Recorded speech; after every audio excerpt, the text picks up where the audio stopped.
PM thanks civil society for funds raised. As more companies give to the bushfire appeal. And Northfly focuses on tourism.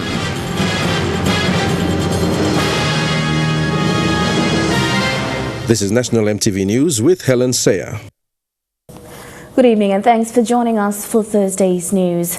Prime Minister James Marape has thanked the civil society for their efforts to raise funds for Australian families affected by the bushfire. Mr. Marape stating he had received messages from Australian friends that they were able to rebuild themselves, but the thought of PNG fundraising was appreciated. Marape also stating that Cabinet had agreed that sending PNGDF troops was the best option for the government's contribution to the relief assistance. The Prime Minister today paying a visit to the PNG Heart Australia fire appeal. Whole of government, we've given recognition to what is now a body of sympathisers for the relief effort that will go on in Australia. Yesterday, Minister Wera brought a submission into Cabinet that for Cabinet to acknowledge that there's a body of Papua New Guineans out there doing fundraising on their own to contribute to the cause in Australia. So Cabinet basically acknowledged the gist of the submission that Minister Mori brought in. There'll be another submission by Foreign Minister to embrace from government to government as to how we will deliver our assistance to our Australians. What is the conduit and what is the manner in which this delivery will take place. But basically, because there's a lot of efforts, individual efforts going all over the country, what you started, we thought as whole of government will give recognition as this is the core body of fundraising that is going on. His visit comes after the opposition leader called out his government to come clear on what the government's relief assistance was worth in monetary terms. Just calling on the government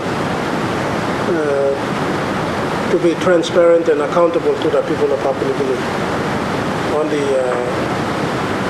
on Papua New Guinea's commitment to Australian bushfire relief. PM Marape today stating that the government's caucus had met and was pleased with the civil society's fundraising and that the deployment of troops would be the government's contribution to the cause. Possibly, and they've appreciated. They said, the bigger thing is you send soldiers already down to work with us. That we are satisfied. No amount of money you give will equate as on a government-to-government level. No amount of money you give will equate the soldiers you send down to us. That's more a human touch than the money touch. So we're happy with this, but that doesn't stop individuals from giving at the individual level. So we're detaching government away from this sort of program that you're doing. So let Australians see the individual sympathy that is flowing from citizens. The Secretariat expects to fundraise 5 million kina that will be handed to the Australian government through the Prime Minister's office. 8 weeks, mobilize whatever we can to see, as much as possible, raise whatever we can, of which to make a presentation to you, for you to basically, to complement whatever the government, the national government decides to formally drive this forward. Meanwhile, Prime Minister James Marape also announced National Gaming Control Board's contribution of 400,000 kina to the appeal. Your money has finally found a good spot somewhere. Adelaide Srox-Kari, National EMTV News. Telecommunication giants Telecom and Digicel, along with transport company Trans Wonderland, have assisted and donated to PNG Hearts Australia fire appeal today. Telecom announcing the 3 months free internet to the Secretariat and Digicel announcing a donation option on the Digicel platform. Meanwhile, Trans Wonderland donated 50,000 kina to the cause. Telecom announcing that it would be assisting the Secretariat with free internet access for the next 3 months. Telecom provided fixed wireless broadband for the team to use for the next 3 months, and we'll top it up until they finish the appeal and end of appeal. So with that is a voice as well, not only internet but the voice as well together. So we'll be looking after them up for 3 months. Meanwhile, Kumul Telecom Holdings is expected to hand over its donations to the parent company, Kumul Consolidated Holding, to give as one package to the fire appeal. Giving all our contributions to Kumul Consolidated Holdings as our shareholder, who will then pass it on to government and to the group. Digicel also coming aboard to provide an alternative option for users on its platform to donate a minimum of 2 kina from their credits to the cause. And that 2 kina will be donated directly to the fund and to the volunteer fund as well. Trans Wonderland also donating 50,000 kina. But in times of like this, we've got to unite and support each other for our friends in Australia. So Chairman and Board approved around 50,000 as part of our contribution. Meanwhile, KTK auditors who are providing their services free of charge came out today that the Secretariat's books will be checked after the Prime Minister receives the overall donation to ensure accountability. The team here, when they told us to give them a code, we said no, we'll do it for free. So this is our contribution to this cause. So we will end our association at the point of time when Prime Minister hands over the money that we collect. Adelaide's Roxkari, National EMTV News. A local hire car company is the first company in Lae to donate towards the Morobe Australia bushfire appeal, which was launched on Sunday. In a small meeting this morning, staff from the No. 1 hire car office in Lae presented a cheque of 10,000 kina to the Morobe Bushfire Appeal Committee. Managing Director Samuel Erma said with Australia being a close neighbour, they have decided to help at this time of need. Chairperson of the Morobe Support for Australian Bushfire Appeal Committee, Sheila Haro, acknowledged this support from a local company and is urging more residents and companies to support the cause. Papua New Guinean company here in Lae, and we are so thankful. We must show our support, being a Morobe company, to support the cause. So that's why we put up. Told my management we put our hand into, to chip in, to show our, whatever little way, we can do to help the cause, which is what it costs. This appeal call is basically to all the city residents and citizens of Morobe, individuals. Of course, the business houses will come on board, but we also ask everyone to give. The appeal is to the heart. We want everyone to feel something in their heart to give. So it's from... Relatives of a man from Lae murdered in Oro province last year have stopped boats travelling in from the province over outstanding demands to the Oro provincial government. Jeffrey David from Labu in Huon Gulf district was allegedly murdered at Kausada village during the early hours of Christmas Eve last year. The family claimed to have presented a petition to the Oro provincial government as well as to the MPs of both Sohe and Ijavitari last week in the province. Their demand were for 500,000 kina compensation, cost of casket and repatriation to Lae, cost and expense of funeral, cost of headstone and police to arrest suspects. Oro provincial government was given 1 week to respond. However, relatives of the deceased claim they have not received any feedback. They repatriated the body when the deadline of the petition lapsed last Sunday. Since then, the relatives have stopped boats from Popondetta into Labu Marina and Vocal Point beachfront. Meanwhile, police have arrested and charged 5 suspects so far. The opposition leader Belden Nama today called on the Prime Minister to relook the 2020 passed tax increase on round logs. Nama stating it will have a huge impact on the logging industry as logging companies are saying 59% export tax is too much. The Marape Stephen government introducing the increase from 28.5% to 59% in the hope to encourage logging companies to set up downstream processing centres. Maybe before The opposition leader, who was once the forestry minister in the Sumara term, says that he has got word from industry main players that there will be a pulling out by January 20th when the tax comes into place. now increased to 59%. And I can see the concerns been raised, the concerns that is been raised by the industry. It will now have adverse effect on the industry in their operations, and with the fluctuating prices in the world timber market, you will likely to see most of the logging companies shut down. Nama stating that a company in Gulf is shutting down operations, affecting 1,100 jobs. Introduction of this new tax in Gulf province alone, 1,100 jobs have been lost. 1,100 jobs. And about 3 airstrips have been shut down. And if that happens, the access roads that has been accessed and maintained by the logging companies will now be a problem to our citizens to access. This is what Marape government has given to the people of Papua New Guinea. The opposition leader asking the government to relook the round log tax and instead slowly introduce an increase of tax gradually. But you do it in phases. You know, you go by, you know, let's say this year you will have only 80% export of round logs, 20% go downstream. And then you go next year. Eventually you come to 50%. And then eventually we'll probably have only 30-40% round log export, 60% going downstream processing. I am not against the idea of downstream processing. I believe it's the best idea to go into downstream processing. But you have to structure it properly.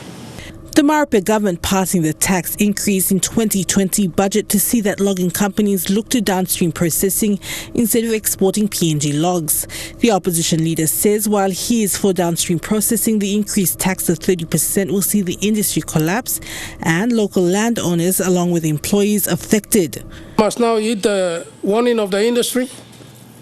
The government must take it very seriously if it does not review the tax regime that it has just passed.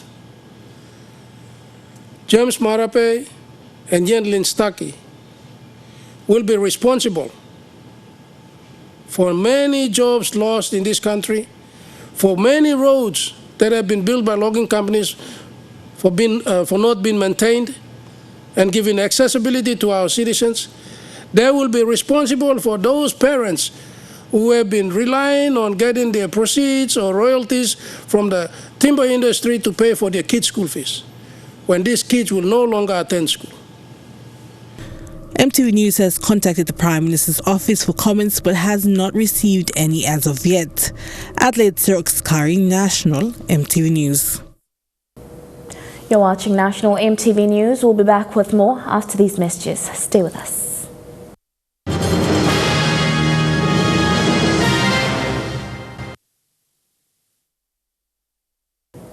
Welcome back.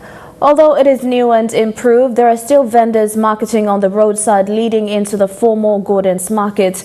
In an interview with MTV, the city manager for NCD assures public that the Gordon's Market dilemma will be resolved in due time. This was said after the press conference of the Australian bushfire appeal yesterday.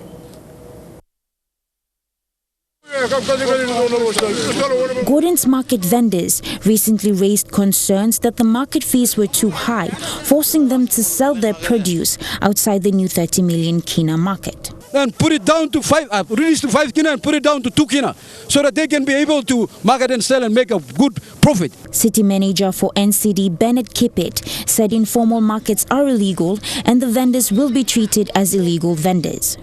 Those who are marketing illegally at Gordon's Market, they're illegal, we will deal with them, all right?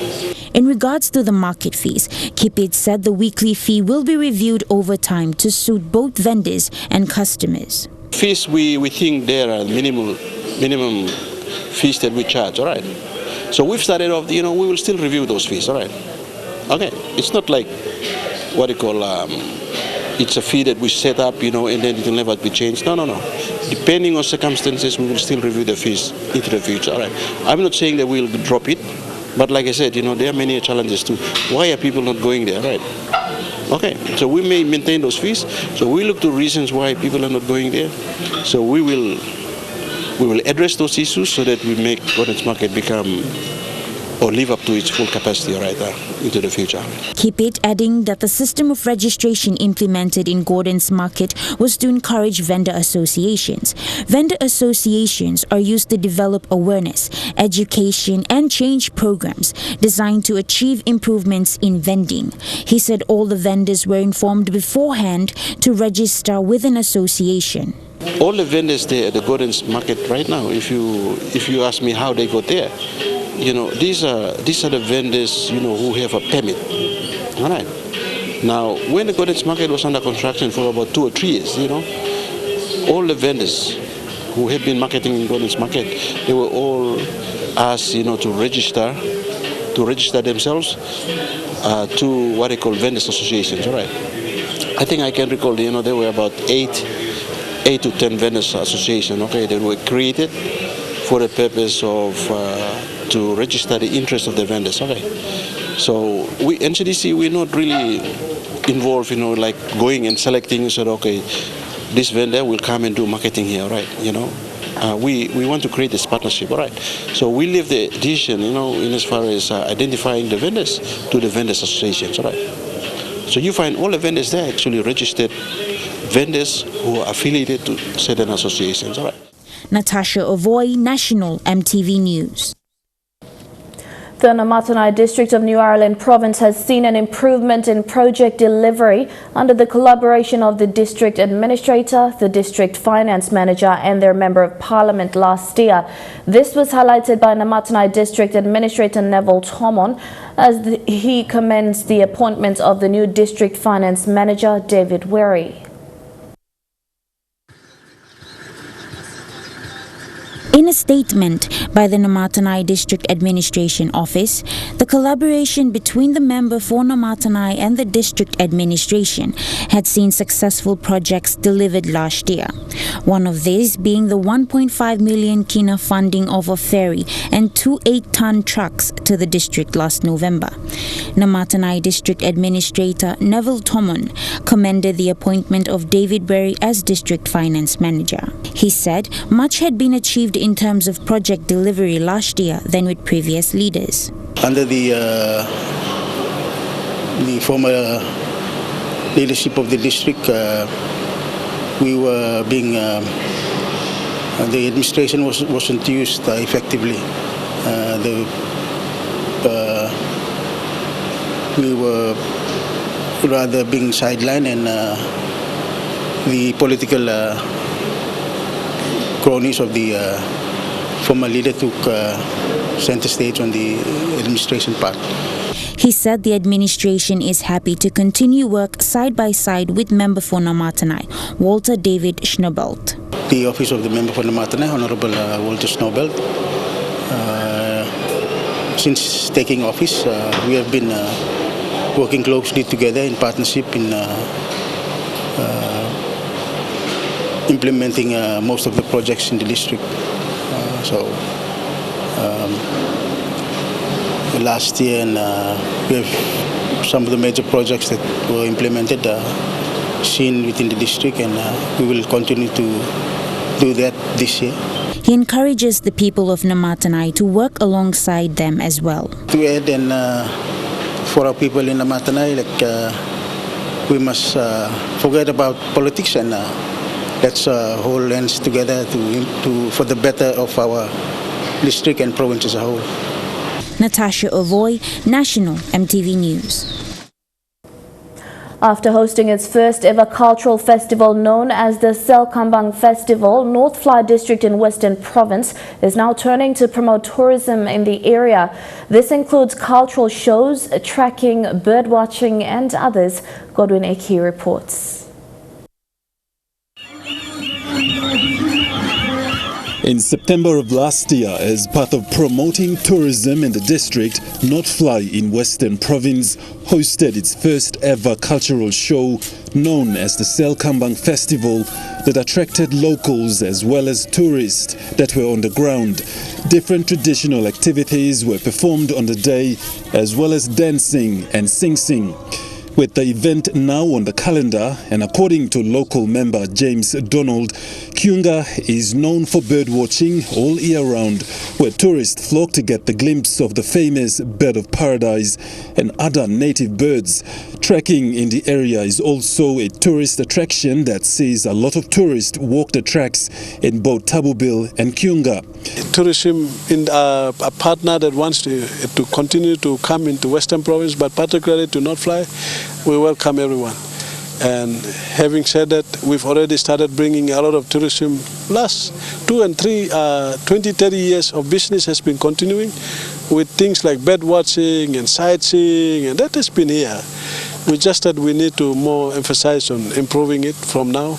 And this project, we know, will also generate more revenue so we can bring in more tourists also. Donald says tourism is one important feature of the 5-year development plan, one that he'd like to see grow into the future. Donald says the big developments in the area will also be seen as contributors to attracting more tourists, such as the logging project, the road and bridge projects, respectively, in Northfly district. Up here in whole of Northfly, we've got other sites that tourism is very attractive, such as up in the Olsabib, up in the Star Mountain, up the river. There are certain areas that are tourism sites. If it's going to attract, we are encouraging that eventually the cost of the goods and services, if it drops by way of airfares and everything drops, that will encourage more tourism business into. But there are very good potential areas in Western Province, including Northfly, in the very remotest places that we can encourage tourism to come. He says he is privileged to say that this year a group of dancers from his electorate will be sent to Hawaii to attend the Pacific Arts and Cultural Show to represent Papua New Guinea. This year, the district is hoping to make the event bigger and better, with traditional dancing groups from other 2 districts, South and Middle, are welcome to participate at the Selkambang Festival this year. Godwin Eki, National EMTV News. The winner car promotion by Stop and Shop and City Pharmacy started its major prize giveaway draws today at Central Waigani in Port Moresby. 6 lucky winners were announced to win 2 Honda CR-Vs, 5,000 Kina gift hampers and 2,000 Kina CPL gift vouchers respectively. The winners were announced from Stop and Shop and City Pharmacy outlets at Central Waigani, North Waigani CPL Showroom and CPL Vision City. Customers were to spend 90 Kina or more at Stop and Shop and City Pharmacy outlets in Port Moresby to be eligible to enter into the draw to win. The promotion, which ran from November 25th, 2019 to January 5th this year, awarded 6 lucky winners from Stop and Shop outlets at Central and North Waigani, with 6 major draw giveaway prizes, including 2 Honda CR-Vs. A lucky winner from Stop and Shop Central Waigani was the first to arrive and collect his prize, a 5,000 Kina gift hamper. Disbelief, yes. When the lady first called me, I thought it was a prank or something. But yeah, I'm probably going to bring my whole family in the afternoon. So they'll probably get whatever they want. Other winners that were announced have been notified to pick up their prizes from Stop and Shop Central Waigani, including winners for the 2 Honda CR-Vs. Yes, so you're the lucky winner for the second prize category. Store manager for Stop and Shop Bimlesh Prasad was present to draw the winners and says the promotion was part of rewarding their loyal customers. He added that the draw had 23,000 entries. We also reward them now and then. So winner car promotion, it's our annual promotion and the biggest promotion for the year. And for this Central Waigani branch, we received almost 23,000 plus entries. These 2 we have done the draw today is for Central Waigani and North Waigani, and then the other 6 will be followed by within the week and next week. the draws will be done accordingly. The draws will continue to other Stop and Shop outlets at Koki, Badili, Rainbow and Harbour City next week. Pamela Barara, National EMTV News. A second test into the alcohol percentages of the One Bell alcohol was conducted again by the National Analytical Lab following EMTV's initial investigation into the production of the One Bell products and its operation in Lae on Friday last week. The test was carried out by officers of the Lae Urban Local Level Government Health Division following complaints from the public caused by the One Bell products. The lab results showed that the alcohol percentage in the One Bell products was different from the percentage labeled on the product.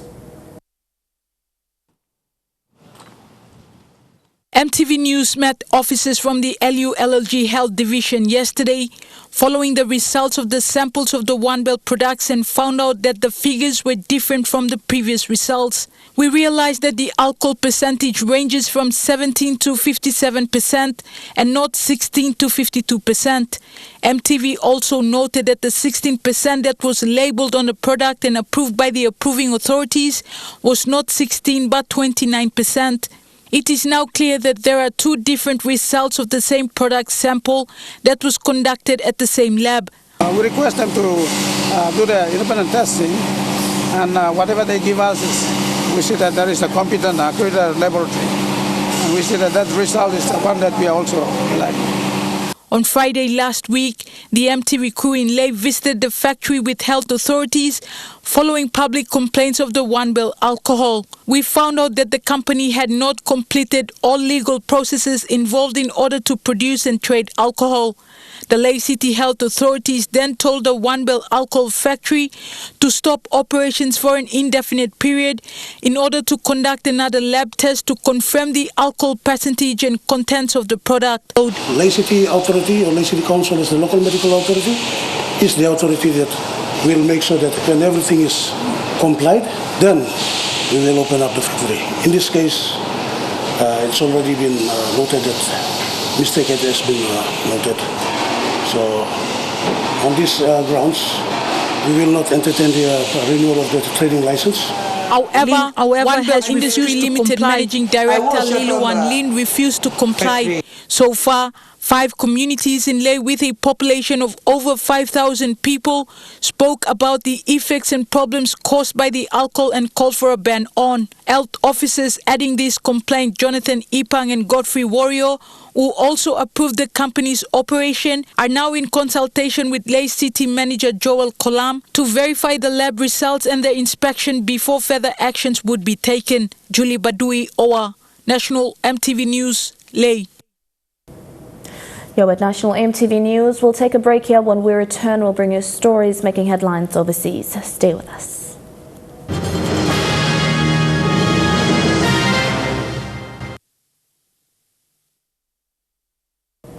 Welcome back. Turning overseas now, it's been a historic day in Washington. The impeachment trial of the U.S. president has been given the go-ahead for only the 3rd time ever. The articles of the impeachment have now been sent to the Senate, accusing Donald Trump of abuse of power and obstruction. But it's unlikely he'll be dumped from office. A tale of 2 Washingtons today, 2 visions of Donald Trump. At the White House, the president claiming victory as America's negotiator-in-chief. Today we take a momentous step, one that has never been taken before with China, toward a future of fair and reciprocal trade as we sign phase 1 of the historic trade deal. While at the Capitol, Nancy Pelosi was making history of her own, signing 2 articles of impeachment alleging the president abused his power and obstructed Congress. Make it be very clear that this president will be held accountable, that no one is above the law. The articles formally taken to the Senate by the 7 Democrats who will prosecute the case and setting in motion an epic constitutional spectacle over whether Donald Trump should be removed from office. This is a difficult time for our country. I'm confident this body can rise above short-termism and factional fever and serve the long-term best interest of our nation. But it's more likely to be all-out political warfare as the Democrats make their case that the president pressured Ukraine to investigate his political rivals and withheld military aid. This is what an impeachment is about. The president violated his oath of office, undermined our national security, jeopardized the integrity of our elections. And Republicans are vowing to defend the commander-in-chief. This impeachment process has been flawed from the outset. It resembles not a congressional action, it resembles more a Dr. Seuss book, knowing not which way it goes. It's almost certain to go the president's way, given that Republicans control the Senate, so it will be the voters in November who ultimately decide his fitness for office. Hundreds of families left homeless by the savage South Coast fires in New South Wales are now facing a new problem. There are mountains of rubbish growing in the areas. It's toxic and local tips are out of operation. The South Coast in ruins, and 2 weeks on from the New Year's Eve inferno, this site is taking its toll. It's a drain on people's mental stability to see the wreckage around them all the time. Narelle's leather shop in the middle of a string of businesses lost in the heart of Cobargo. Across the road, the Train Cafe also gone. Owner Andrew Hayden desperate to rebuild but can't until the twisted wreckage of corrugated iron is removed. We're proposing to commence on the project on Wednesday of next week. We've got a lot of hurdles to get over. It's estimated 100,000 cubic metres needs to be cleared across the region. The only problem is, at the moment, there's nowhere to put it. The Surf Coast tip outside Bateman's Bay is still smouldering beneath the surface, closed until it can be fully extinguished and recompacted.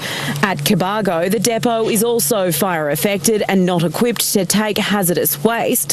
One solution on the table, enlisting the Army to build a regional tip. That would take weeks. In the interim, plans are being put in place to locate disposal facilities at local levels. It's not just the amount of waste posing a problem, but what's in the rubble makes it complicated to clear. Old homes full of asbestos, now a health risk. Teams are already making their way across the fire zones to spray the deadly dust, a huge mess. We need to get on with reconstructing the town and putting some positive feeling in the people's hearts. The Duchess of Sussex may have to face her father in court. Prince Harry and Meghan are suing the Mail on Sunday for breach of privacy after it published a letter she wrote to her dad. But it's now emerged, if asked, Thomas Markle could be willing to give evidence in the newspaper's defence. Markle versus Markle. As if the events of the past week haven't been enough, there's now the prospect of the relationship between Meghan Markle and her estranged father Thomas being dissected at the High Court in London. The reason? Meghan is suing the Mail on Sunday for breach of privacy after the newspaper published a letter she'd sent her father. Mr. Markle had given the letter to the newspaper. Unsurprisingly, in preparing its detailed defence, the Mail on Sunday regards Thomas Markle as its principal defence witness. Meghan's half-sister Samantha has told the BBC if he is called to give evidence, he will come. Meghan's relationship with her father reached crisis point at the time of her wedding. Mr. Markle, who lives in Mexico, developed heart trouble and was unable to attend. Now the Mail on Sunday's lawyers have revealed text messages between the two of them. In one, Mr. Markle says, "I've done nothing to hurt you, Meghan, or anyone else. I'm sorry my heart attack is any inconvenience for you." So what should Meghan do? Media lawyers say the answer is obvious. You really don't want to go down this particular road. Whoever is advising them is, frankly, not doing them any service whatsoever. And it's, I think, important to note that the Queen's solicitor started off dealing with this case and is no longer dealing with this case. The royal show goes on. William and Catherine were in Bradford today, taking part in a discussion about keeping communities together. It's sometimes trying to get people to understand that it's okay to have these challenges, we just need to deal with them. On the snowbound west coast of Canada, Meghan was photographed yesterday at a local women's centre. in 2022. Harry, who appeared in an Invictus Games video which was released tonight, is expected to join her in Canada sometime next week. They face many questions. One of them is whether they want to begin their new life with a court case which would make headlines around the world. Coming up next, we'll take a look at some sporting updates in Chukai Sports. Don't go away.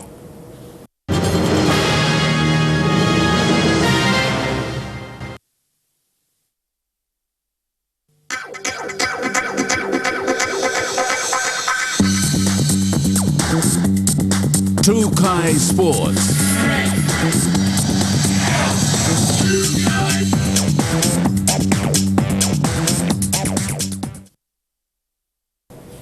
Welcome to Chukai Sports.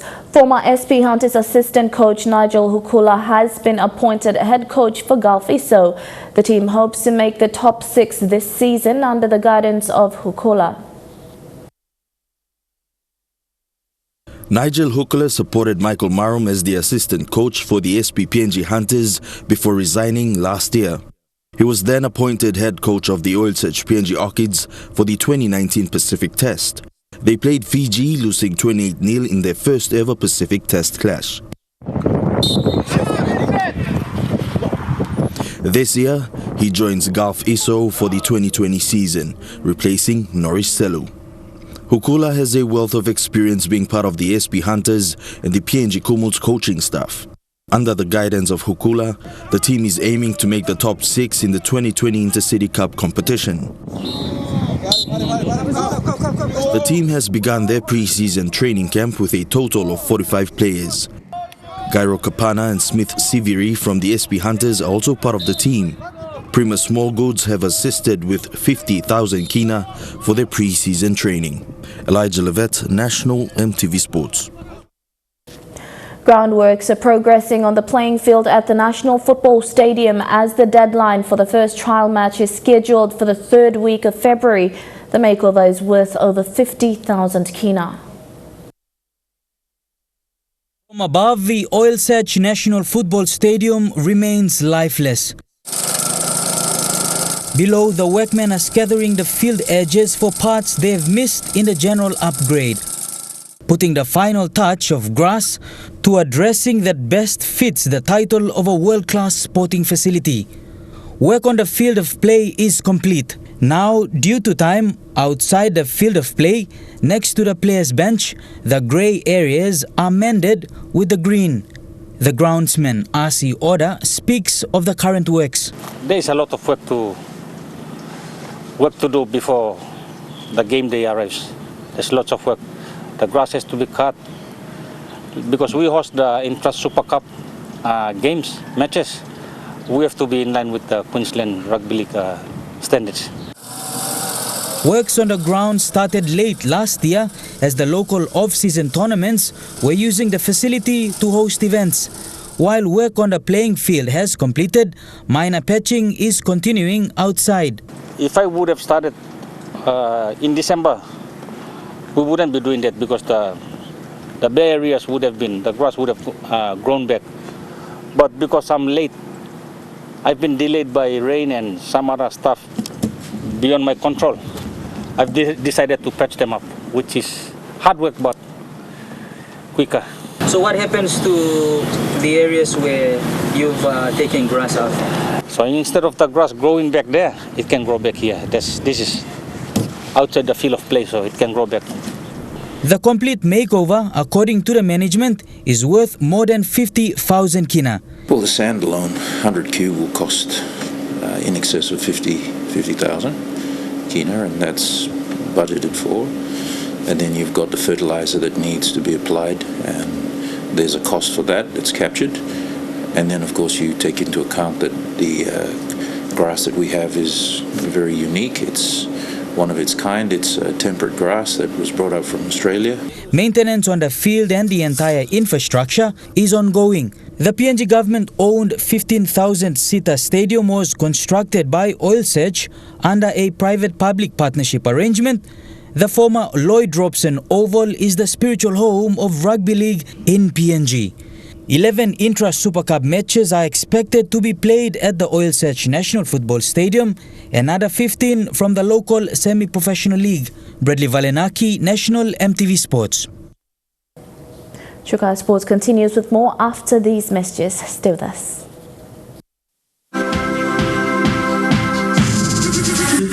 Chukai Sports. Welcome back to Chukai Sports. It's quarterfinals day at the ASB Classic and mixed news again for Kiwi fans. Marcus Daniel has managed to surprise his fans in the ASB Classic. CTAC loves playing in front of his home crowd, and better yet, he loves treating them to winners like this. Oh, brilliant CTAC. Oh, and he loves it. Get him behind me, Kiwis, he says. But the Belgian pairing of Sander Gile and Johan Vliegen know how to take blows and bounce back, fending off 2 match points to force a super tiebreak where the teams went tit for tat. This is just scintillating stuff. Sublime tennis you almost didn't want to end, but there has to be a winner, and today CTAC and David Sharan got sent packing, down 11-9 in the tiebreak. But on the outside courts, another Kiwi was managing to keep the New Zealand flag flying. Marcus Daniel and partner Philip Oswald fighting back from a set down to secure a semi-final berth. Playing at home is always incredible.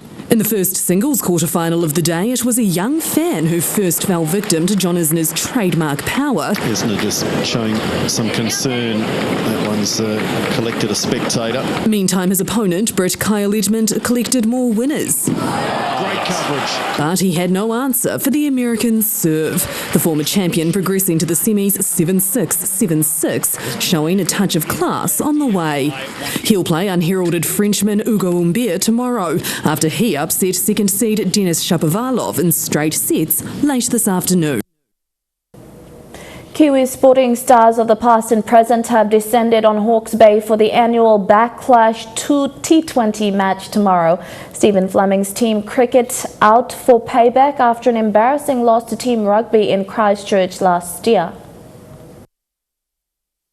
It's all pleasantries now in Hawke's Bay, but tomorrow night there's a score to settle. Oh, revenge is a strong word, but yes. After last year, he probably hadn't slept for a year. That's right, Team Rugby embarrassed a side of former professional cricketers at Hagley Park in the inaugural T20 Black Clash last year, winning by 5 wickets, chasing down 168. Stephen Fleming has levelled up his side this year. Grant Elliott, Dan Vittori, Nathan McCullum. He's gone to the best cricketers over the last 20 years that played for New Zealand. You know, and that'll be even more embarrassing for him. The flip side is that they've brought in over 12,000 or 13,000 test runs and 800 test wickets. Yes, in a bizarre coup, 2 of Sri Lanka's greatest ever cricketers, Muttiah Muralitharan and Mahela Jayawardena, will turn out for Team Rugby. Both with domestic stints in New Zealand and massive rugby fans, they couldn't resist the call-up. We are like kids in a candy store when we get into that dressing room tomorrow. We want to play for the All Blacks, not for the Black Caps. Beauden Barrett returns for Team Rugby as well. He's rolled the arm over in the last week. But Team Cricket have their own secret weapon, Australian radio and TV star Andy Lee, hydration technician for the Melbourne Stars in the Big Bash for 7 years. I've also brought sandpaper along. It doesn't, it's worked for the Aussies in the past. Team Cricket not taking any chances in attempts to avoid being bamboozled again. And that ends Chukai Sport. The weather details coming up next. Chukai Sport.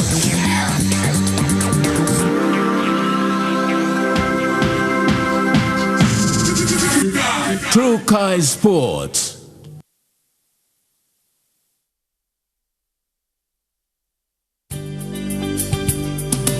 This weather update is proudly brought to you by Money Plus. With you always.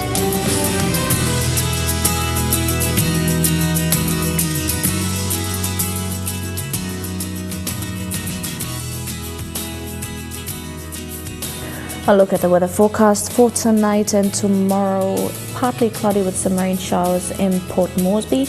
Rain drizzles at times in Daru. Rain showers and drizzles, also cloudy in parts of Kerama. A few thundery showers in Alotau and cloudy with thundery rain showers at times in Popondetta. In the Momasu region, rain showers at times in Leh, cloudy with thundery rain showers in Medang, partly cloudy with a shower or two in Wewak and a few showers in Vanimo. In the New Guinea Islands region, fine, although cloudy weather in Lorengau, cloudy periods with showers at times in Kavieng, numerous thundery rain showers, although cloudy in Kokopo and Rabaul, numerous rain showers and thunderstorms in Kimbe and Bukar. And in the Highlands region, rain drizzles, then morning fog right across the region in Mount Hagen, Goroka, Kundiawa, Mendi and Wabeg.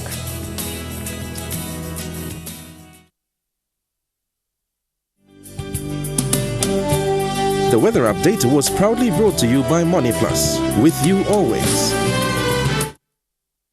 And that's the news, sport and weather for today, Thursday, the 16th of January 2020. On behalf of the entire EMTV news team around the country, pleasant viewing. Good night.